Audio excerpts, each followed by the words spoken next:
Desa wisata di Kabupaten Badung ternyata tidak seindah yang dibayangkan.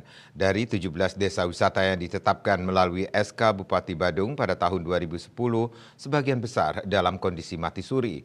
Beberapa desa wisata hanya tinggal papan nama tanpa adanya aktivitas pariwisata yang berarti.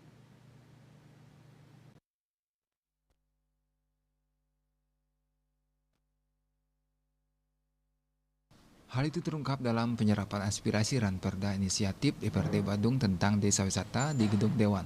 Dari 17 desa wisata di Gumikris, hanya 2 yang masuk kategori desa wisata maju, yaitu Desa Bongkase di Abian Semal dan Desa Wisata Mungu di Mengui.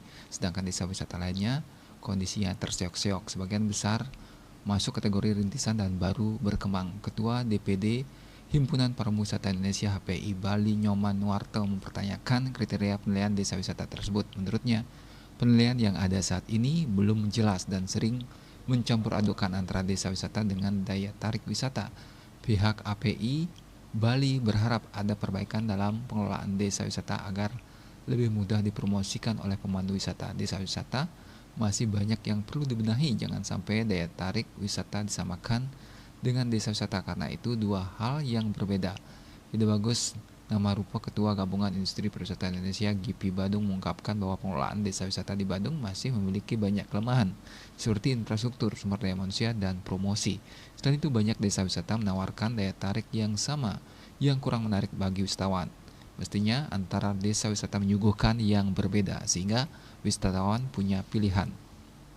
Seperti diketahui terdapat 17 desa wisata di Kabupaten Badung yang telah ditetapkan tahun 2010, yaitu Desa Munggu, Baho, Bongkase Pertiwi, Sangeh, Carangsari, Plage, Petang, Pangsan, Belok Sidan, Mengui, Kapal, Penarungan, Abian Semal, Dauh Yeh Cani, Kuum, Bongkase, Sobangan, dan Cemagi.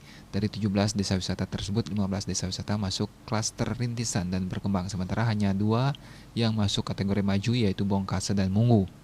Parwata Bali Pos.